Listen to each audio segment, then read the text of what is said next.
Ok. Usted me dice cuándo estamos grabando. Yo creo que ya está grabando.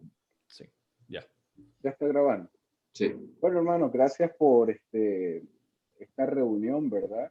Gracias a los hermanos por invitarme a dar esta pequeña reflexión y exposición acerca de la autoridad que tenemos como cristianos y la autoridad que tienen parte del cuerpo de Cristo para conformar grupos, hermandades, eh, sodalidades en la iglesia, en la trama de la iglesia. Y parte de lo que vamos a exponer hoy es esa estructura de la iglesia para entender por qué existen ministerios que parecieran que son paraeclesiásticos en el sentido de que no son iglesia y que la iglesia únicamente es la iglesia local. Yo quisiera hablar acerca de autoridad, ¿verdad? Desde la escritura, por supuesto. O sea, partiendo de la escritura. En el capítulo 21 de Mateo, hay una pregunta importantísima acerca de la autoridad, que nos va a alumbrar muchísimo para entender la autoridad con la que ustedes también están desarrollando todo este plan de pequeñas comunidades, pequeñas congregaciones en casa, estudio de la palabra y empezar a hacer iglesia de la manera como Dios lo ha mandado, ¿no? El contexto del capítulo 21 es que Jesús entra en Jerusalén. Jesús anteriormente había estado enseñando en sinagogas y el inicio de su ministerio fue la predicación, ¿no? La exposición de la palabra en una sinagoga, exponiendo el libro de Isaías y diciendo que la escritura en la que muestra al Mesías siendo ungido para traer libertad a los cautivos, para proclamar libertad, el año agradable, el año aceptable del Señor, es decir, la venida del Mesías, se estaba cumpliendo.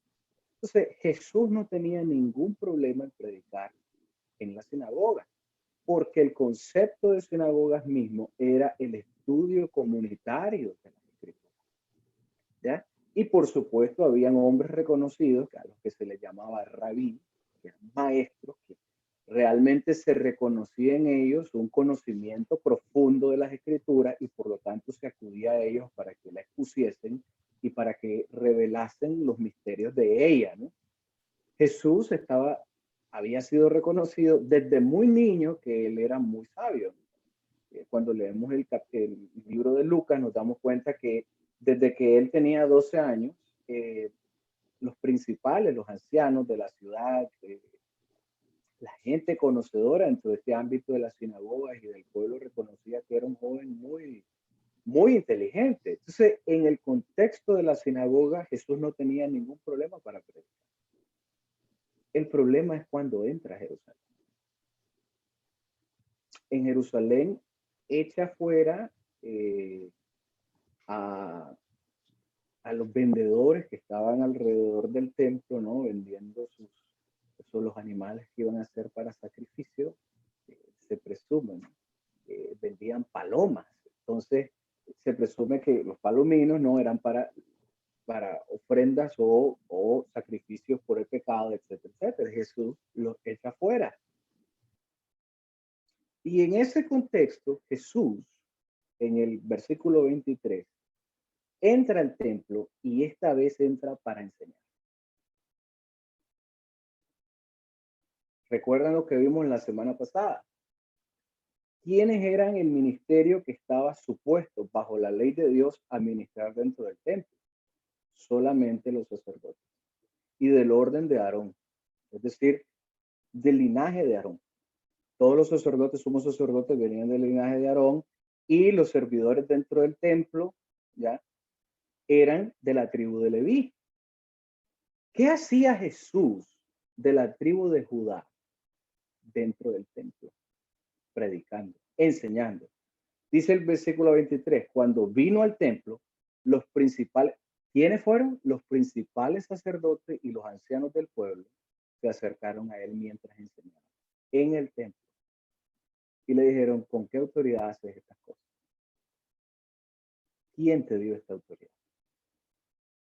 ¿Por qué? ¿Cuál es el contexto? Porque él podía predicar en las sinagogas, porque el contexto de las sinagogas son congregaciones locales en cada ciudad, en cada comunidad, para estudiar la palabra de Dios, y había hombres llamados rabí que podían predicar y podían enseñar libremente, pero en el templo no.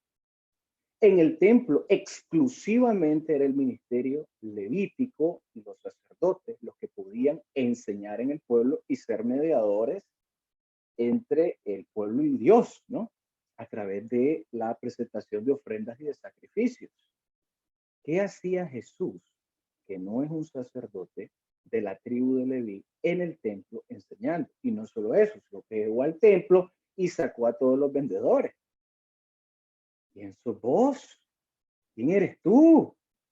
¿Quién eres tú para venir aquí como que si tú eres el dueño, como que si tú siquiera eres levita? Pues ni levita eres de la tribu de Judá.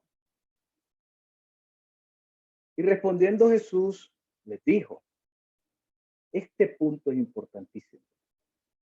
Yo también os haré una pregunta. Y si me la contestáis, también yo os diré con qué autoridad hago estas cosas.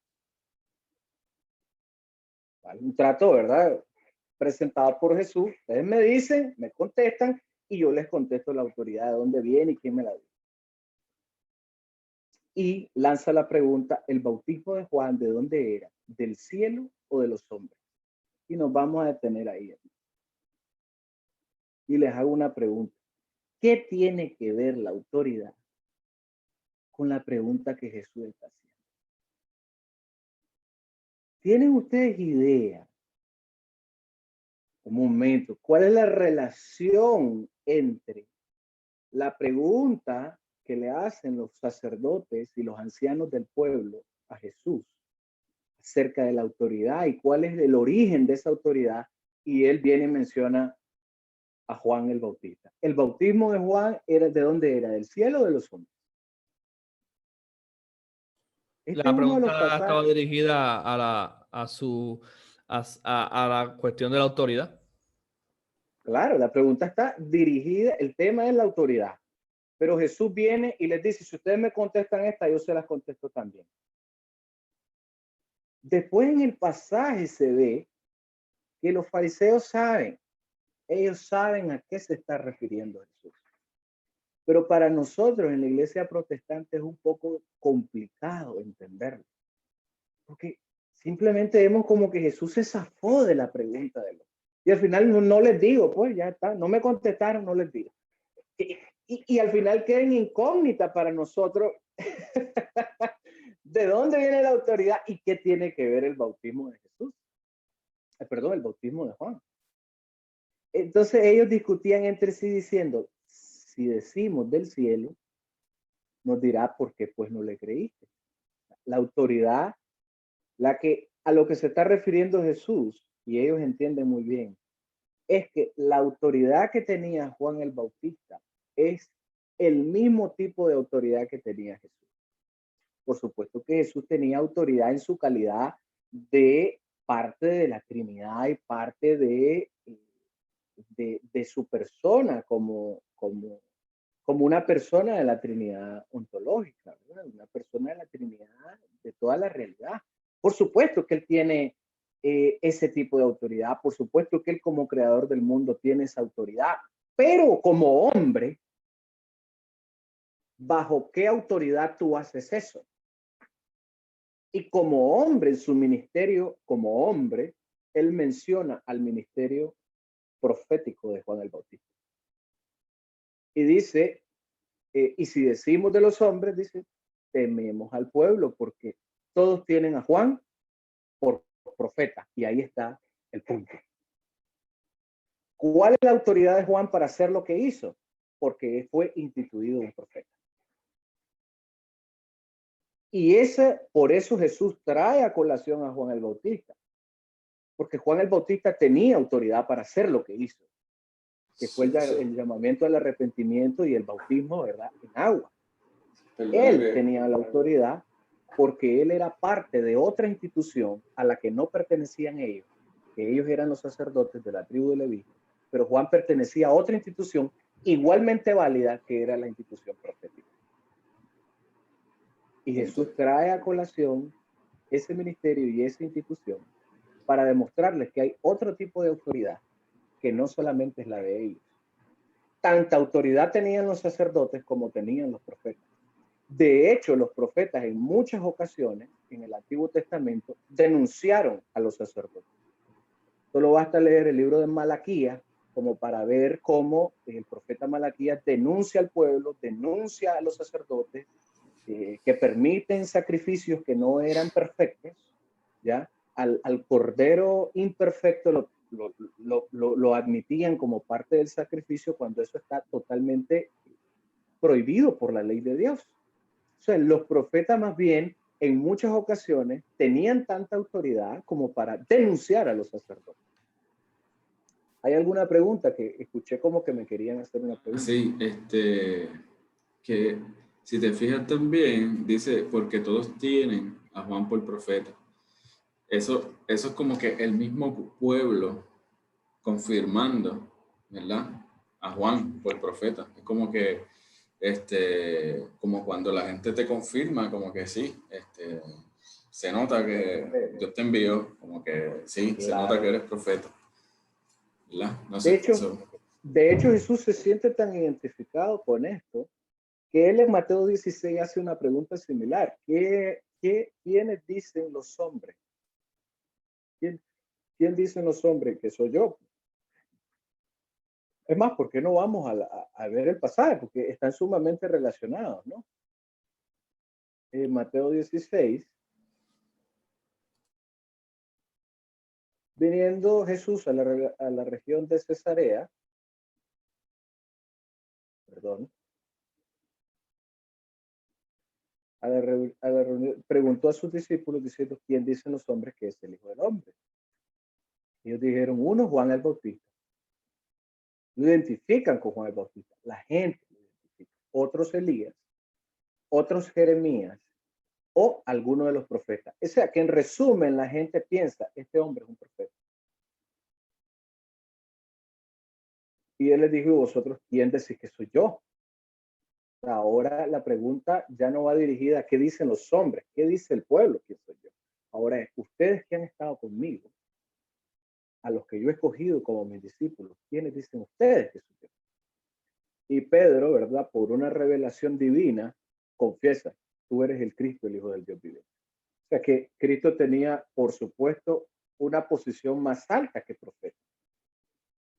Pero a lo que quiero llegar en el pasaje de Mateo 21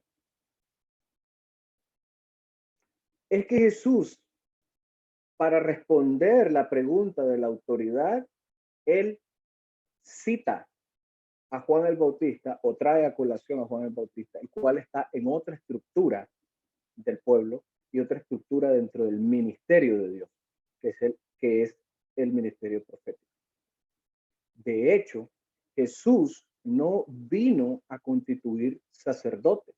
Él no trajo una constitución de aunque él era un nuevo sacerdote o un nuevo tipo de sacerdote según el orden de Melquisedec y no según el orden de Aarón, él no constituyó un sacerdocio y un culto que girara en torno a este sacerdocio o que este sacerdocio fuese la agencia principal de la comunidad o que viniese a conformar una comunidad. De hecho, voy a decir algo todavía más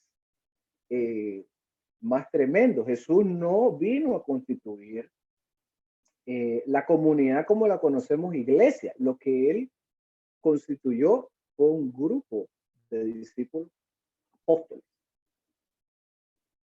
Él constituyó un equipo apostólico, que luego ese equipo apostólico fundó la iglesia.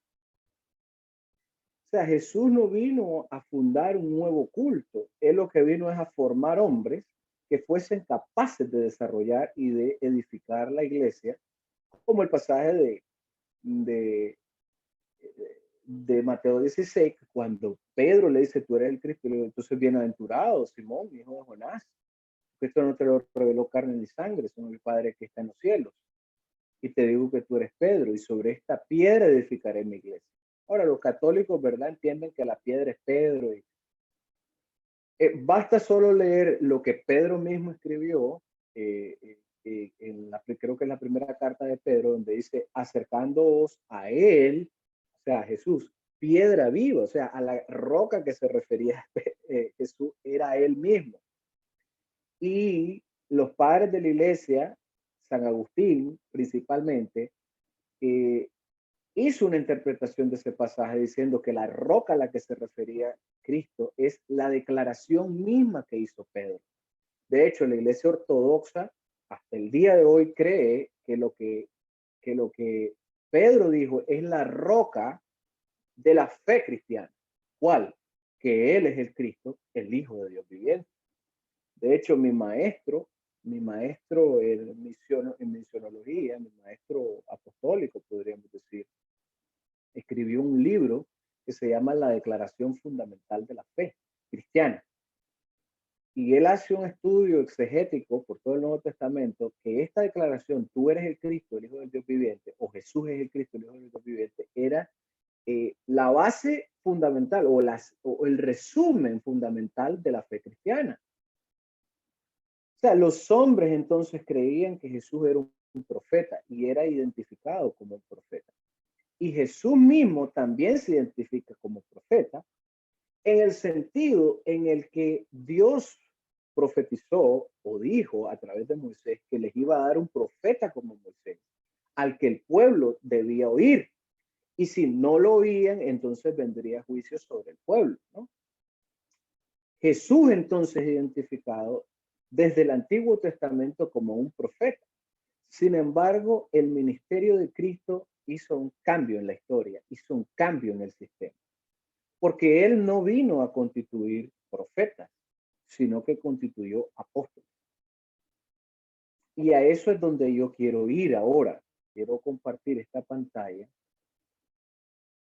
para que entendamos la estructura. Ustedes me dicen si la logran ver, por favor. Sí, se ve. ¿Ya? Yo la titulé Definiciones y Fundamentos Críticos hacia una eclesiología de la iglesia como comunidad del pueblo de Dios, la comunidad del rey.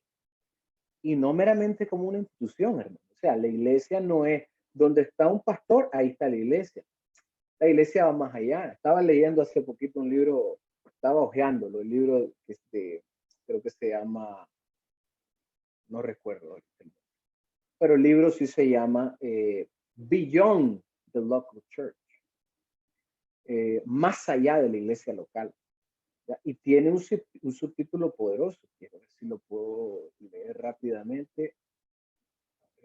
A ver, lo tenía aquí cerca. Sí. Cómo los movimientos apostólicos pueden cambiar el mundo.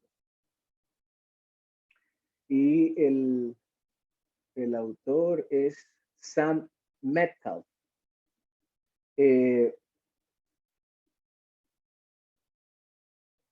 Y quiero que entiendan que Jesús tiene un concepto, ¿no?, de iglesia diferente, ¿ya?, al que tenemos nosotros. Jesús nos mostró un sistema, un completo concepto de iglesia diferente al que tenemos actualmente.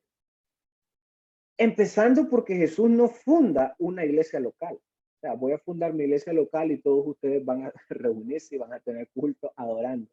Jesús no, tiene un discipulado por 3 años con 12 discípulos y tiene 70 discípulos más que también envía que lo siguen, pero son 12 los que pasan más tiempo con él. Y esa estructura que Jesús ocupa es una estructura que ya está en el Antiguo Testamento.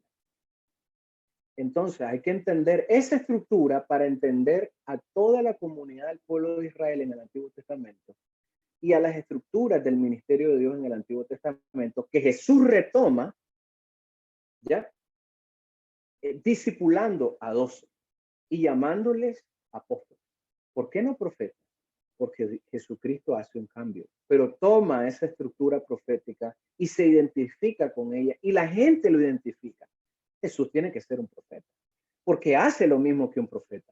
Predica, denuncia a los sacerdotes, tiene discípulos, lo siguen, o sea, hace lo mismo que un profeta. Pero Jesús le da otro giro y aquí la iglesia va a tomar otro giro y se va a separar de alguna manera se va a separar de esa tradición judía y va a formar una nueva estructura, aunque la tradición profética no queda separada del todo.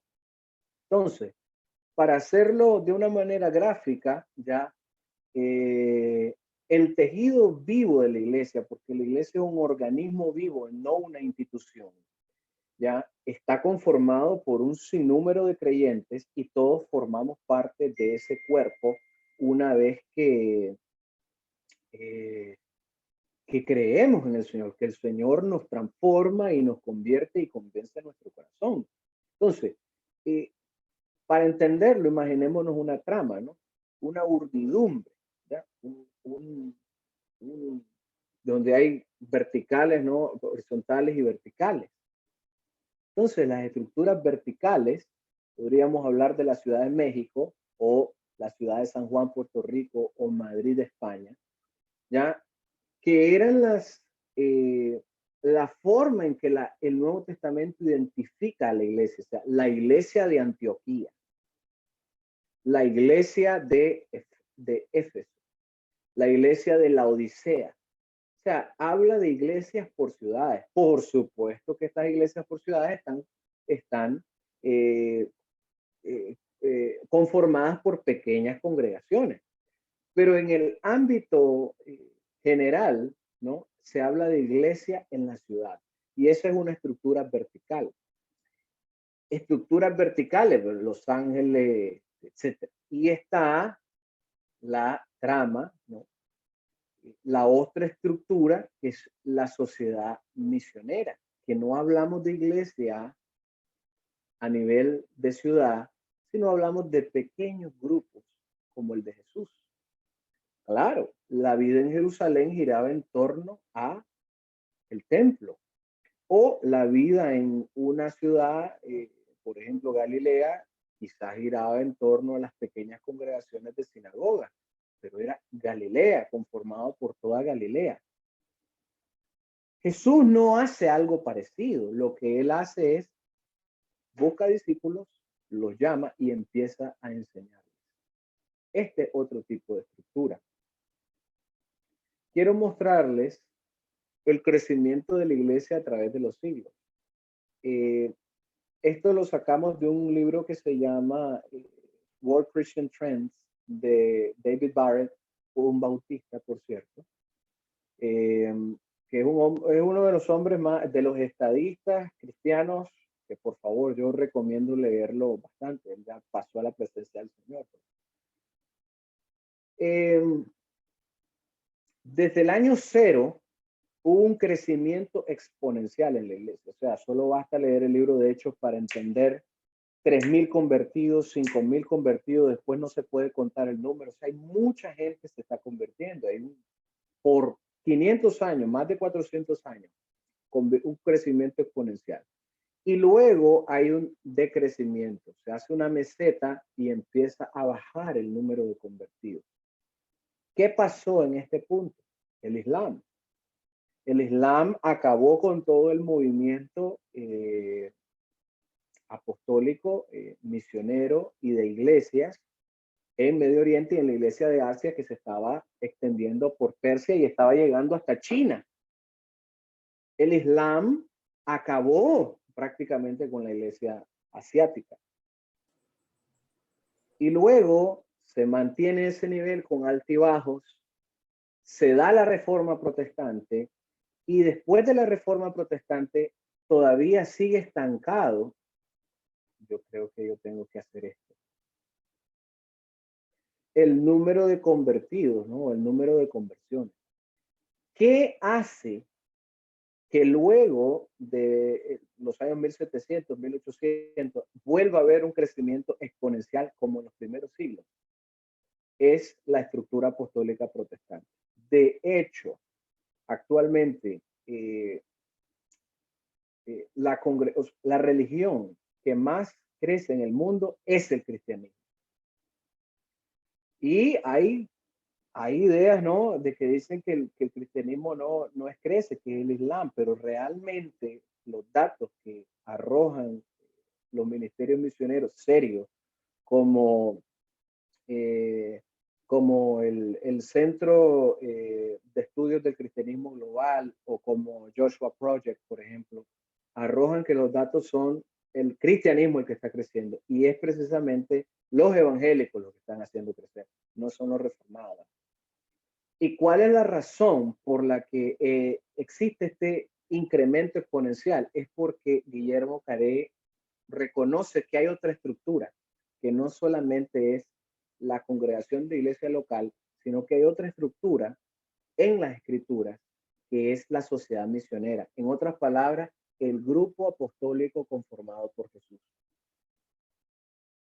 Y empieza de nuevo la misión a expandirse. Entonces, ¿qué podemos entender el pueblo de Dios? De Samuel en adelante, como dice Pedro en su, creo que es su segundo discurso, ¿no? De Samuel en adelante, porque Pedro estaba predicando de los hijos de los profetas en el Antiguo Testamento.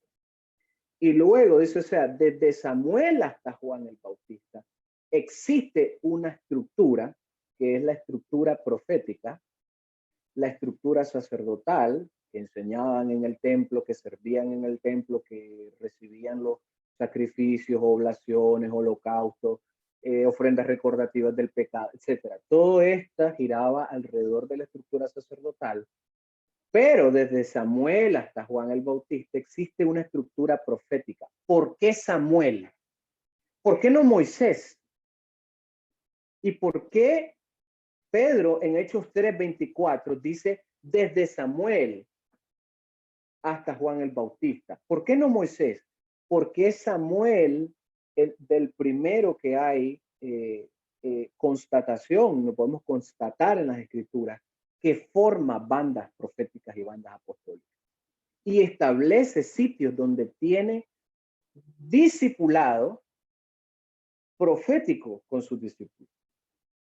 Claro, quizás, como hablamos la semana pasada, las sinagogas quizás ya estaban establecidas. No sabemos, porque hay una interpretación ahí que nos haría pensar de que las sinagogas ya existían, pero quizás no existían entonces. No sabemos, yo no lo puedo afirmar, no puedo decir si existían, aunque me gusta esa interpretación.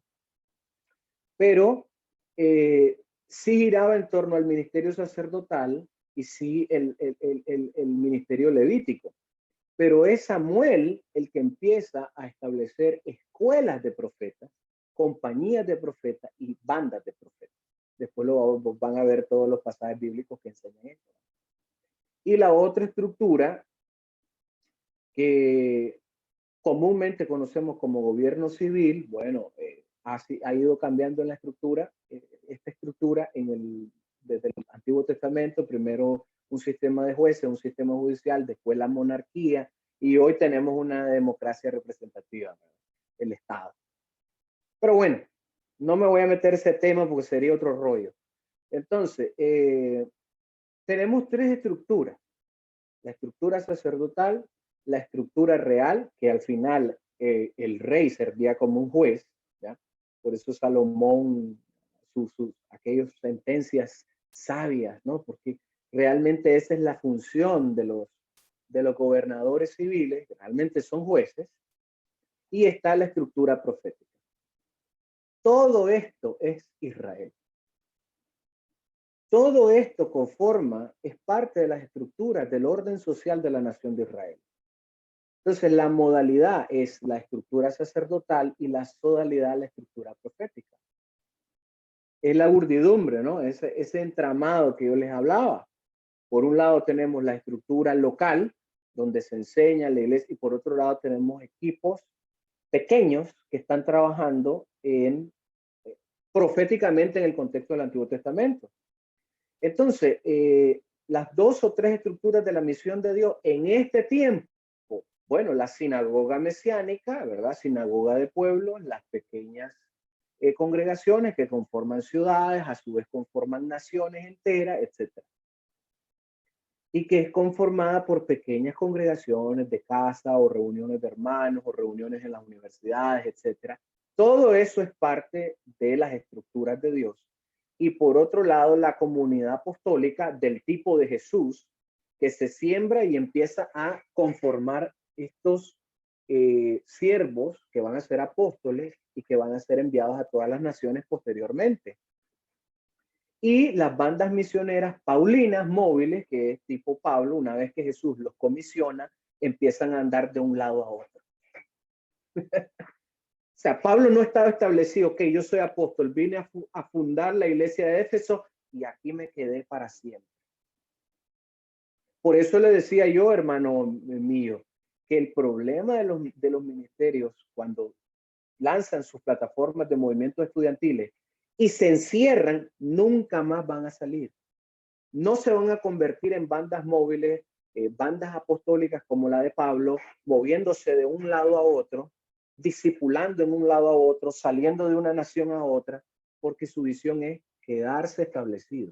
Yo quiero hacer un comentario porque lo que Samuel y yo hemos hablado, yo creo que nuestro contexto es, si lo juzgo por lo que estamos hablando, es intentar hacer una fusión entre el modelo sinagoga y continuar expandiendo, porque no hemos querido centrarlo nada más en la cuestión de lo que hacemos en el hogar, que es lo principal, pues porque es lo que tenemos, pero realmente buscamos una estructura en donde podamos continuar expandiéndola, o sea, que podamos ver siempre más allá, ver que hay otro lado de la ciudad, hay otras ciudades, hay otros países, entonces podamos nosotros, con una estructura simple, básicamente, enviar personas constantemente, o sea, no encerrarnos. Y que ustedes mismos sirvan, ¿no? Para fortalecer a todas esas pequeñas sinagogas, ¿no? A esas pequeñas congregaciones, ¿no? Porque sinagoga significa congregación o asamblea, o lo que conocemos como iglesia, que es asamblea también. Yo le digo, hermano, les hago una pregunta y contesten. Estas sinagogas cristianas existían antes que las bandas misioneras de apóstoles, de Pablo, de Juan, de los apóstoles, de Felipe, del evangelista, estoy hablando de evangelista, de Jacobo. Es decir, ¿creen ustedes que es primero el huevo o la gallina? ¿Qué es primero, las sinagogas o las bandas misioneras paulinas? Es decir, las bandas apostólicas. ¿Qué hizo Jesús para dar a luz a la iglesia? ¿Qué hizo Jesús para que empezaran a conformarse pequeñas congregaciones y después congregaciones de ciudades? Él vino a fundar una de esas estructuras. ¿Qué hizo primero? ¿Qué es primero, una u otra? Samu, y después comenta. No, yo creo que sí, que Jesús lo que vino fue a esta gente a hacer una comunidad apostólica, que vayan y prediquen y evangelicen y hagan discípulos, para entonces después empezar a conformar lo que son las sinagogas pequeñas, porque eso lo vemos en Hechos, cuando ya la iglesia entendió lo que Jesús quería y lo que Jesús enseñaba, y por eso ellos se reunían en las casas y decía que se dedicaban a las enseñanzas de los apóstoles, porque ya los apóstoles hicieron su labor, ¿verdad? O empezaron a hacer su labor, y estas pequeñas sinagogas en las casas pues empezaron a discutir lo que ellos les habían enseñado. Claro, porque es que el punto es, o sea, Jesús les dio la gran comisión diciendo, bueno, ahora discipulen en Jerusalén y serán una iglesia local. O sea, Jesús no les dice eso a los apóstoles. Dice, id y hacer discípulos a todas las naciones. O sea, prácticamente los manda a moverse. ¿Ah? Y esos grupos de discípulos forman las pequeñas congregaciones. Por supuesto que la idea de conformar estas pequeñas congregaciones es nutrirlos, prepararlos, instruirlos para la obra del ministerio. En otras palabras, para que ellos también sigan cumpliendo esa gran comisión. Y ese es el punto que dijo Millo. Eso es lo que estamos tratando de hacer, como que juntar discípulos y maduros que entiendan la misión, porque no es quedarnos aquí, no es quedarnos en la casa, es movernos. Y el punto de hacerlo en las casas es eso mismo, hacerlo más fácil, más viable a diferentes personas que lo puedan hacer en su propio contexto de su casa, porque no requerimos un edificio, simplemente en tu casa disipula a tu comunidad y empieza a expandir el evangelio. Ese es el punto. Sí. So, yo creo que esas son las dos cosas, como dijo Millo. Hay una En otras palabras, estas bandas, estas comunidades apostólicas son las que dan a luz a la sinagoga. ¿Ya? Entonces, la comunidad apostólica tiene su esto lo voy a pasar, creo que lo puedo pasar. Ajá, estas definiciones, ¿no? Porque es que la escritura tiene hace fuerte énfasis en naciones. O sea, por eso es que la Biblia, cuando habla de iglesia, habla de ciudades. Porque es que no nos quiere dejar ese marco tan pequeño que tenemos de iglesia local. O sea, siempre nos da una visión más grande para que nosotros apuntemos más grande. Entonces, cuando pensamos en iglesia local, como piensan las iglesias, la mayoría de la iglesia evangélica, presbiteriana, bautista, actualmente solo piensan en la iglesia local, es decir, vamos a plantar iglesias locales, ¿ya? Pero esa iglesia después se queda enmarcada en ese contexto de iglesia local y lo único que piensa, que en este local nos vamos a reunir, eso es todo lo que tenemos que hacer. Y no es cierto, ¿ya? O sea, por eso Dios habla con Abraham y les dice, te haré padre de multitud de pueblos, de multitud de naciones. O sea, no le dice, te haré padre de mucha gente en el sentido de un grupo que se va a reunir en cierto lugar. Te haré padre de la gente que va a vivir aquí en Canaán, o qué sé yo. Dios lo que habla con Abraham es decirle que él va a ser padre de multitud de naciones. Y la Biblia hace énfasis en eso cuando habla de Kahal Goim, que habla congregación de naciones, 28:3. Entonces, el término congregación en la Biblia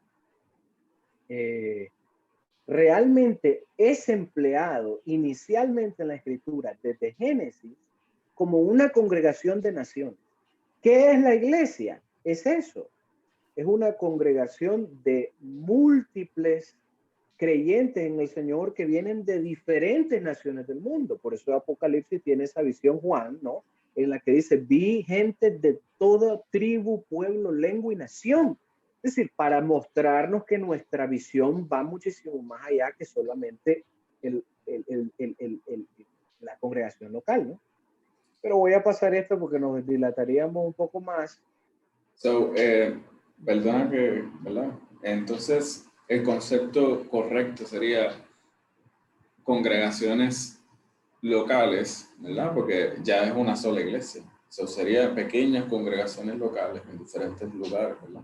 Sería una congregación. Okay. Has dado en el punto, porque la iglesia, hoy estaban hablando los hermanos del grupo Iglesia Invisible, Iglesia Visible, están hablando de conceptos teológicos, pero al final es tan sencillo como entender que la iglesia es el cuerpo de todo el cuerpo de Cristo. Y hay estructuras diversas en ese cuerpo de Cristo, no solamente los sacerdotes, no solamente los obispos ordenados, no.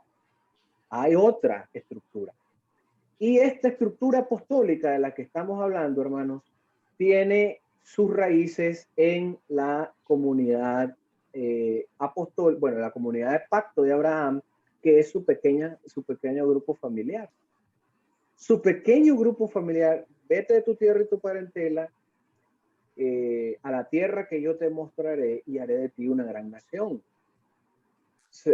¿Qué hace Abraham? Sale con su familia. Luego, ¿verdad? Van quedando en el camino otros integrantes de su familia, pero al final es el cuerpo familiar, Sara y él, el que son esta semilla del pueblo de Israel, ¿no? Él, como semilla del pueblo de Israel de manera de linaje, ¿no? Y por otro lado, profetizando la iglesia, en él iban a ser benditas todas las naciones de la tierra y en él iban a ser formadas multitud de naciones, ¿no? Él iba a ser padre de multitud de gente. Entonces, pero ¿cómo empieza esta pequeña sodalidad? Todo eso empieza a través de una familia. De hecho, eso lo podemos ver en Génesis también, en el capítulo 1, 28. Dice, y creó Dios al hombre, a su imagen y semejanza, los creó Dios, varón y hembra los creó, y los bendijo diciendo, fructificad, multiplicaos y llenad la tierra. O sea, automáticamente él le da la visión de que su ministerio, que es reproducir la imagen de Dios, fructificándose y multiplicándose, reproducir esa semejanza, es de un alcance mundial, para empezar.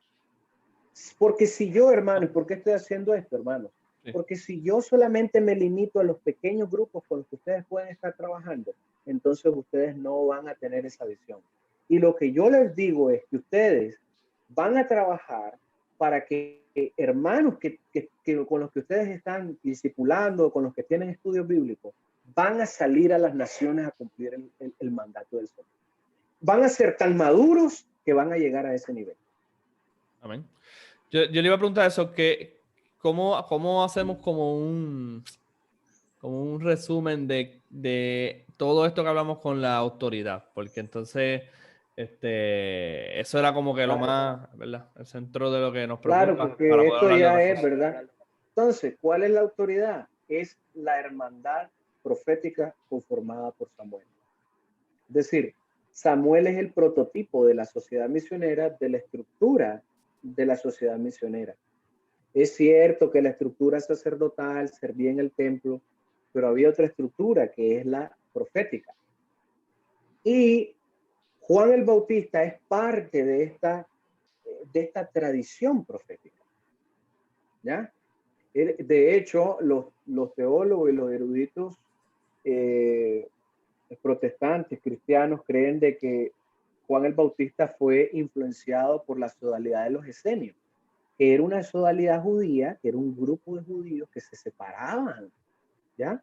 De toda la escritura, de urdidumbre, de la sinagoga, se separaban de los ritos en el templo, se iban y vivían una vida ascética, separada, estudiando las escrituras, haciendo énfasis en la purificación. Y de ahí viene toda una tradición cristiana poderosa, que es la órdenes católicas. Las órdenes católicas se inspiran también en el ministerio profético. Por eso es que Juan el Bautista, ¿verdad?, vivía pobre, vestía de piel de animales, comía miel, langosta, porque también era de esta estructura y de esta tradición. Entonces, cuando Jesús responde la pregunta acerca de la autoridad, es la autoridad que yo tengo como hombre en este ministerio es la autoridad de la tradición profética. Entonces, o sea que si alguien nos pregunta, tú eres cesacionista, si tú eres cesacionista, vas a tener problemas. Sí. Pero el problema es que no hay en la escritura indicios de cesacionismo. De hecho, el Nuevo Testamento registra más apóstoles de los 12 que se cree que son los únicos y que cesaron, y también registra profetas el Nuevo Testamento. Si queremos hablar del calvinismo, Calvino en los institutos de la religión cristiana confesó de que él cree que en este momento o en el momento en el que él escribía no había apóstoles o ese ministerio, pero dice, no niego ni tampoco estoy reacio a creer de que Dios no puede activar estos ministerios en el momento que sea necesario. Por favor, ni la tradición ni la historia cristiana ha negado la inexistencia o inoperancia. El cesacionismo es algo totalmente moderno, es algo nuevo. Ni los católicos creen que los dones y que el carisma del Espíritu han cesado. ¿Y por qué los protestantes de la rama presbiteriana creen de que ha cesado? Por eso, y aquí viene otro punto de lo que yo quería hablar, es que la autoridad, toda autoridad es derivada de Dios, ¿ya? O sea, desde Él como creador es derivada de Dios. Y Dios, en hecho hombre, la segunda persona de la Trinidad, o sea, Jesús, hecho hombre, dice, toda autoridad me es dada, ¿ya? Y luego les dice a sus discípulos que les enviaré el Consolador y recibiréis poder, en otras palabras, autoridad, y me seréis testigos. Con la autoridad que yo les doy, ustedes van a ser testigos míos. Y la manera de demostrar esa autoridad fue a través del derramamiento del Espíritu Santo en Pentecostés. Si queremos hablar de autoridad y no reconocemos la estructura apostólica, profética en la actualidad y no le queremos dar vigencia hoy, y dos, decimos que el Espíritu Santo no tiene ningún tipo de actividad o de manifestación en el día de hoy, no puede transmitir carisma en el día de hoy, lo que estamos haciendo es que le estamos quitando la fuente de autoridad de Dios, porque el Espíritu Santo no transmite ningún tipo de autoridad y no transmite ningún tipo de carisma, porque ya eso pasó, y estamos transfiriendo la autoridad al hombre, y el hombre sustituye la autoridad del Espíritu Santo, la sustituye por el clero. Las y instituciones. es el clero, los presbíteros, los que tienen esa autoridad ahora. En otras palabras, ellos están usurpando el lugar del Espíritu Santo. Sí. Eso mismo iba a preguntar, que entonces la única forma que ellos se pueden salir con la suya y defender sus instituciones realmente es creando una división, eliminando la mitad de lo que es la iglesia en términos funcionales. Entonces dicen, esta otra mitad ya no funciona, pues porque cesó o porque no le pusieron las manos o por yo no sé qué otra cosa. Y entonces así ellos se quedan con básicamente la autoridad indirectamente. Y aunque ellos no digan querer que eso suceda, eso es lo que está sucediendo. Que entonces si no es a través de ellos, pues entonces no hay autoridad. Yo pregunto, hermano, Sí. ¿podemos nosotros, cuando alguien nos cuestiona con qué autoridad, nosotros podemos contestarle exactamente como Jesús? Nosotros podemos decirle, ok, pues te voy a hacer una pregunta, ¿con qué autoridad Juan bautizaba? Porque me parece que es una buena forma bíblica de entrar en el tema, ¿no? Perfectamente. O sea, Jesús, él no fue ordenado por nadie. Por eso el cuestionamiento de su autoridad todo el tiempo. Por eso, los apóstoles les decían lo mismo. ¿Ustedes qué? ¿Quiénes son ustedes? Ustedes son del vulgo. Reconocemos que ustedes son del pueblo. Y vienen a enseñar aquí. No, ustedes no tienen autoridad. Jesús mismo dice que él tiene autoridad. Es de él mismo. Él da testimonio. Pero entonces los hermanos daba testimonio a través de los milagros. Pero ese es otro punto. Los hermanos que difieren normalmente lo que hacen es que ellos establecen que desde el nuevo pacto en adelante entonces realmente se forma una nueva institución exactamente como los fariseos y principales de aquella época la tenían. Es como que dice, no, es que esa pasó, ahora es una nueva. Es básicamente lo que están haciendo, ¿no? Porque eso es lo que dirían. Dice, no, Jesús tiene autoridad, claro. Obviamente él es Dios y él se le empezó a delegar. Entonces, como estructuralmente hacia abajo, de él hacia abajo a los apóstoles, y entonces pues realmente es una sustitución de lo que los principales de Jerusalén tenían. Es que recordemos que lo que hace Jesús es fundar una banda apostólica dentro de la tradición profética. Él hace como hizo Samuel, como hizo Elías, como hizo Eliseo, ¿ya? Que formaban bandas de profetas y entre ellos se nutrían, se enseñaban constantemente las escrituras, enseñaban música, etcétera. Todos los profetas hacían eso. Lo que hace Jesús es tomar la misma estructura y decirle a sus discípulos que enseñen y que hagan discípulos. Entonces, ¿qué hacía Jesús? Él se iba a las sinagogas y predicaba. ¿Con qué autoridad? Bueno, las sinagogas eran lugares más abiertos, podía enseñar.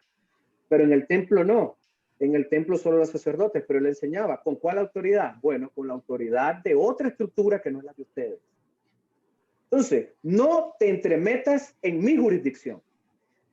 Ustedes tienen su jurisdicción y nosotros tenemos otra. O sea, a los profetas lo que sucedía es que más bien en el Antiguo Testamento los acusaban de ser falsos profetas. A Jeremías lo acusaron un montón de veces de ser un falso profeta, precisamente para callarlo, para que no hablara, porque todo el pueblo, incluidos los sacerdotes y los reyes, estaban diciendo que no, que sus falsos profetas decían que Dios les iba a dar la victoria. Y era Jeremías el único que estaba diciendo, ustedes están en pecado y Dios lo que va a hacer es los va a entregar a Nabucodonosor. Ríndanse. Entonces, ¿con qué autoridad los profetas hacían esto? Porque Dios había creado una nueva estructura. En miras a que el pueblo se desviara. Por eso dice el proverbio, ¿verdad? Con falta de profecía, el pueblo se desenfrena. Este ministerio es totalmente válido y necesario el día de hoy. Entonces, ¿con qué autoridad tú haces esto, Jesús? ¿Con qué autoridad tú vienes? Bueno, bajo esta tradición.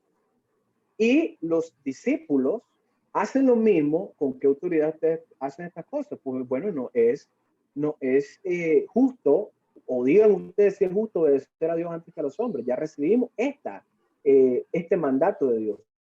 Y Jesús nos hizo discípulos y nos hizo un equipo precisamente para eso.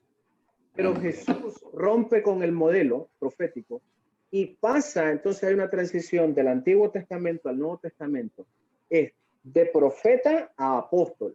Por eso dice la Escritura que el fundamento son los profetas y los apóstoles. Jesucristo es cierto que es fundamento en cierta medida, pero es mejor expresar a Cristo como la roca sobre la que se sostiene todo el edificio.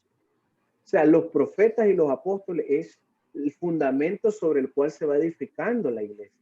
Y vamos siendo un cuerpo vivo, ¿no? Cada uno va edificando y uno va sumando en este gran edificio, en este gran templo de Dios, que es la iglesia, que no son los lugares, es la iglesia misma, cada uno en comunidad.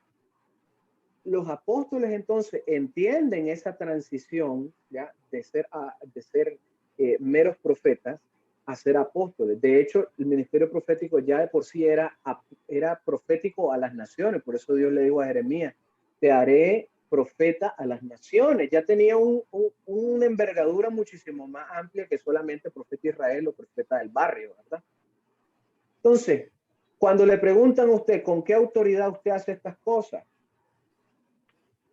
usted tiene que entender, usted primero tiene que entender que hay otra estructura en la iglesia y que es la estructura de las comunidades apostólicas. Y son estas estructuras las que en la historia y en el Nuevo Testamento fundaron pequeñas congregaciones. Y a su vez esas pequeñas congregaciones se convirtieron en iglesias de ciudad. Hermano, por eso esta conferencia, que usted dice, oiga hermano, tenemos que resumirla, vamos rápido. Pero esta conferencia tiene 4 presentaciones. Y apenas yo estoy tratando de resumir esto. Y le llamamos a esta presentación Apología Pro Vita Sua de la sociedad misionera o las comunidades apostólicas. Es decir, necesitamos desarrollar toda una teología y entenderlo muy bien para estar convencidos de que Dios sí ha puesto esta estructura, sí ha dado a luz esta estructura y que nosotros somos parte de esta estructura. En la historia, hermanos, de la iglesia, cuando los monjes católicos fundaban una nueva orden, dominicos, capuchinos, benedictinos, etcétera, todos fundaban una nueva orden. Era precisamente porque miraban una carencia en la iglesia y decían, o sea, Dios, o sea, a través de su espíritu, Dios ministraba su vida, ministraba y les daba un carisma específico y se enfocaban en atender esa área en la que la iglesia faltaba, o sea, estaba carente, y enfocaban su orden en atender eso. Por eso es que existen, ¿verdad?, órdenes católicas que se dedican al cuidado de los enfermos, cuidado de los pobres, etcétera. Y la iglesia desarrolló hospitales, desarrolló universidades, porque cada una de esas fundadores reconocieron que la iglesia estaba carente de algo que debía ser. ¿Y qué hacían?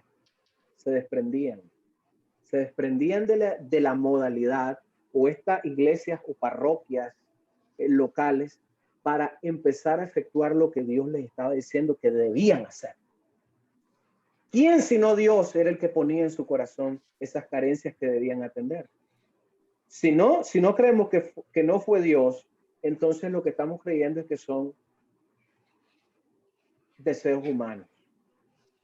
Y no hay deseo humano en atender a los pobres, no hay deseo humano en atender a los enfermos, no hay deseo humano en educar a los niños, en educar a nuevas generaciones, fundar escuelas, fundar universidades.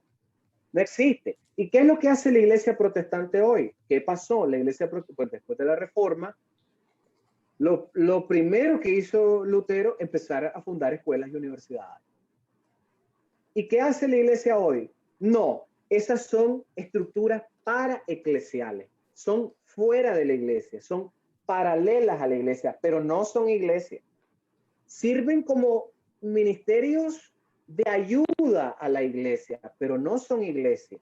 Iglesias somos nosotros que nos venimos aquí a reunir los domingos y somos iglesia porque adoramos, partimos el pan juntos y adoramos a Dios y cantamos. Error, porque la iglesia es más grande de lo que ustedes piensan. La iglesia va más allá de las congregaciones locales. Entonces, cuando los protestantes empezaron a fundar hospitales, escuelas, todo eso es parte de la iglesia también. Y los hospitales son iglesia también, dirigidos por cristianos, efectuando liturgia, haciendo liturgia cristiana, que es la liturgia de la atención a los pobres y a los enfermos. Servicio. O sea que entonces, no podemos reclamar esas victorias si realmente no vemos esta parte de la iglesia. Exacto, hermano. Si usted no lo cree, usted no puede responder esa pregunta. Si usted le dice, ¿con qué autoridad tú haces esto? Usted está inseguro de que Dios ha hecho estas estructuras, de que Dios ha hecho estructuras que se dedican exclusivamente a la atención de enfermos. ¿Y qué vamos a decir? ¿Que no son iglesias? Por supuesto que son iglesias. Se ministra como una iglesia, se predica la palabra, se atiende a los enfermos predicándole una palabra y atendiéndolo con medicina. Son iglesias. Lo que pasa es que quieren monopolizar ahora lo que es iglesia. Y lo único que es iglesia es 4 paredes o nuestra iglesia local, ¿ya? Y nos reunimos para adorarle la Biblia, orar juntos y hasta ahí se acabó lo que es iglesia. Error mortal. Hermano, permiso. Yo tengo que ir despidiéndome porque tengo que preparar todo esto aquí. Ya en 40 minutos empieza a llegar la gente. Si quieren seguir hablando, pueden seguir hablando porque se graba y entonces yo lo puedo seguir viendo después o lo podemos retomar el domingo que viene. Vale. Perdona la interrupción. No, hermano, más bien pero gracias estamos gracias aprendiendo un montón. Estamos muy agradecidos, de verdad. Se lo dije Sería bueno, hermano, mío. que ustedes manden sus apreciaciones, si tienen más dudas, más preguntas, si tienen objeciones, es bueno que ustedes las transmitan, ¿ya? Porque hay cosas que no se abordan, en una hora no las puedo abordar todas, pero claro.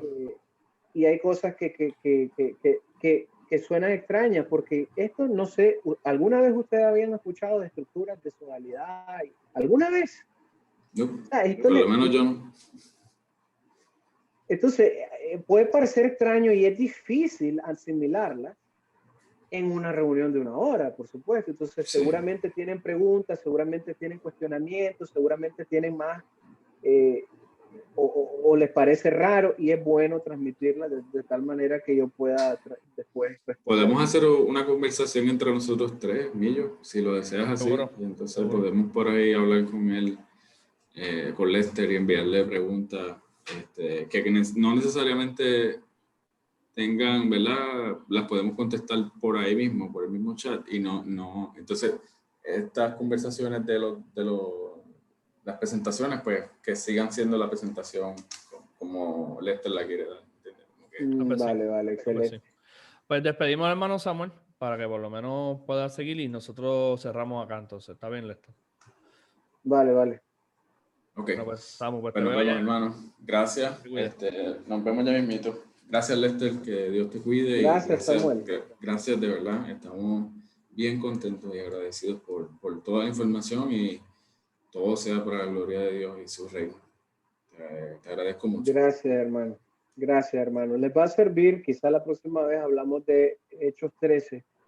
Estaba una iglesia en Antioquía, una iglesia local, en comunidad, o sea, entre comillas local, pero una iglesia de ciudad, y Dios llama a Pablo y a Bernabé de ahí a hacer su propia sodalidad, su propio equipo, trabajando juntos. Hermanos, lo que yo quiero con esta conferencia es darle una identidad y colocarlos dentro de una de esas estructuras.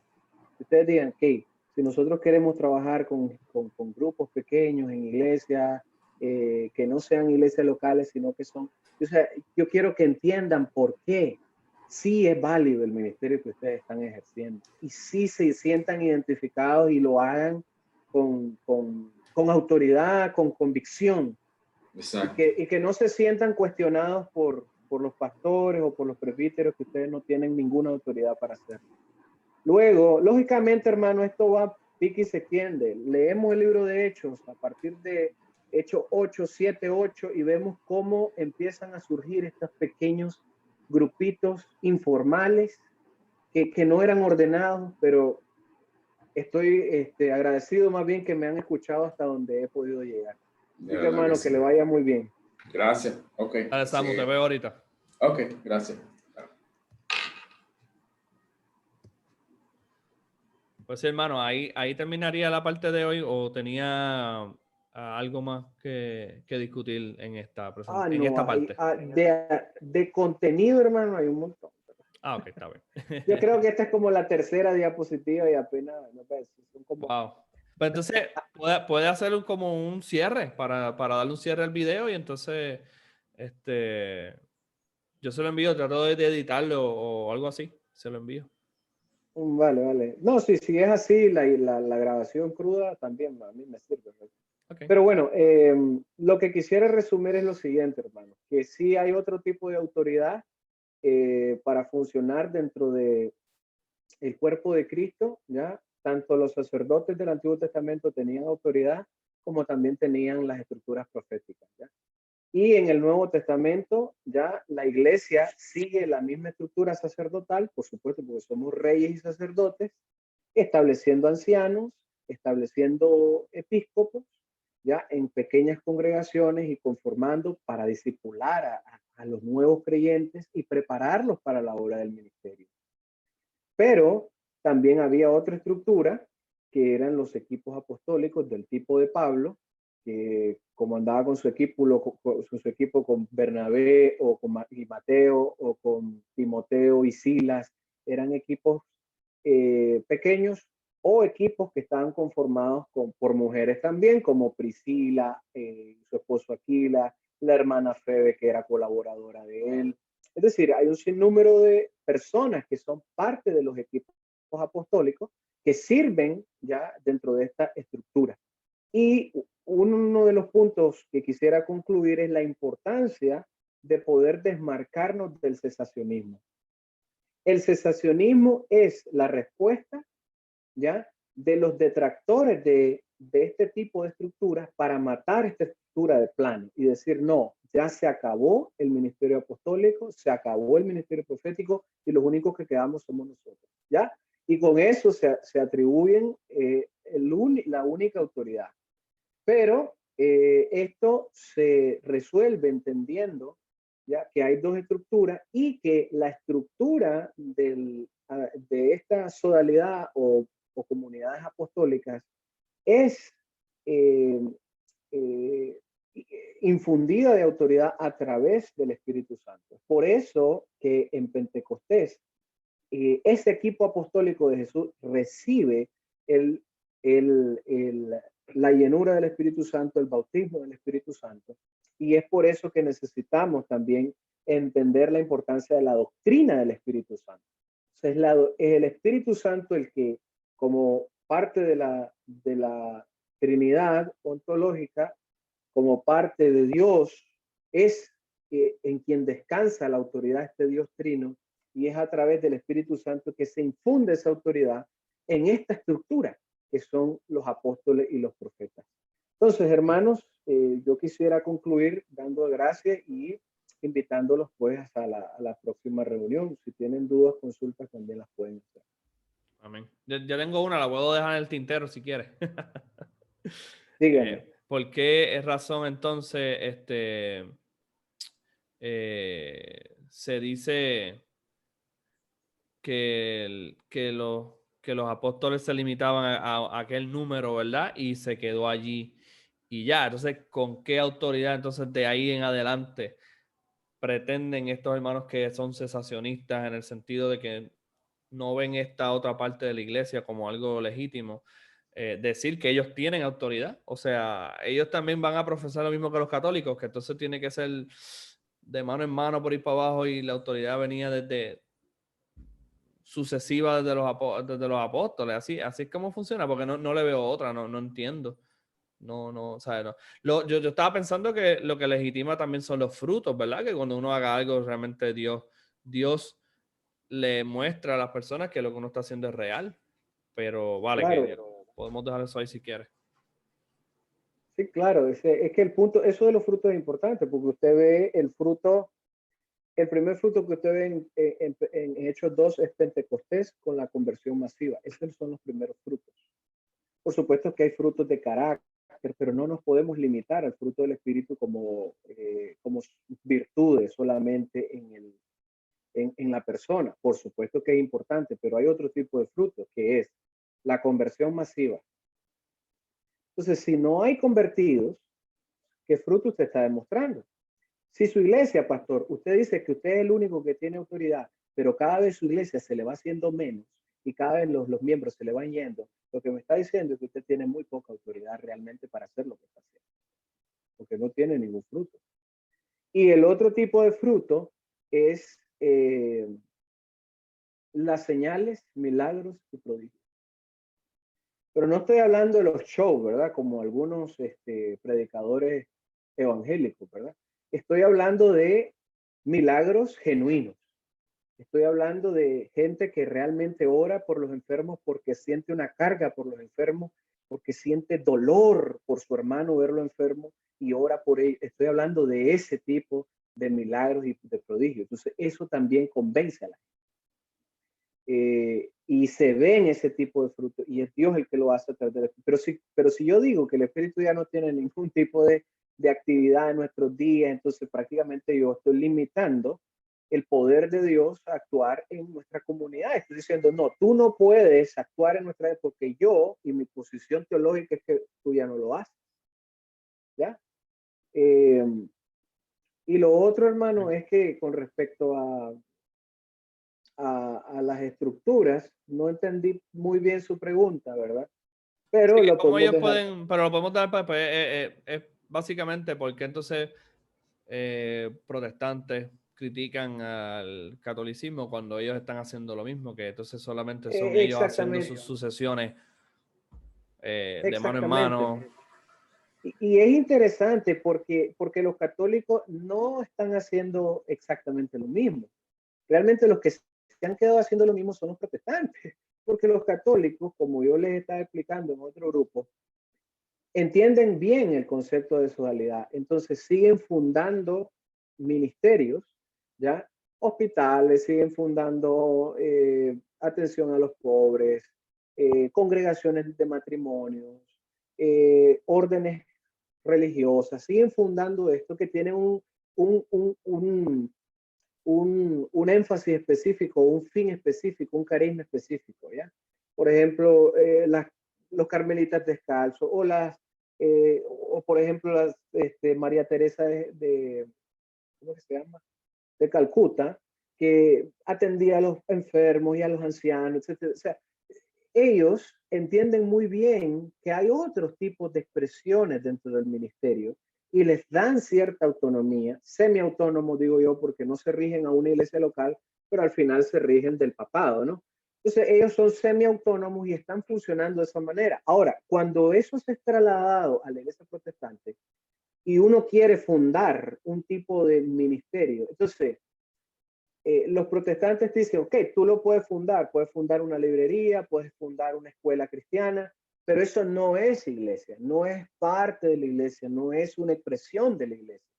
La expresión de la iglesia somos únicamente nosotros en esta reunión y lo único que nos limitamos a hacer es la reunión, exposición de la palabra. Entonces, realmente los que se han mantenido con esa estructura han sido los católicos, perdón, los protestantes. Y los católicos están creciendo a nivel horizontal, ¿no? No solamente a nivel vertical, sino que dejan a los laicos también empezar a ejercer cierto nivel de liderazgo dentro de la iglesia y son reconocidos como tales, ¿no? Entonces, más bien somos los protestantes los que nos hemos quedado atrás. Y yo les voy a decir algo, hermano, esto del rescate de esta estructura dentro de la iglesia es desde Guillermo Caré y se ha venido en los protestantes. Estamos hablando de hace casi 300 años, 250 años, que se está rescatando dentro del protestantismo y por supuesto no lo hemos madurado completamente.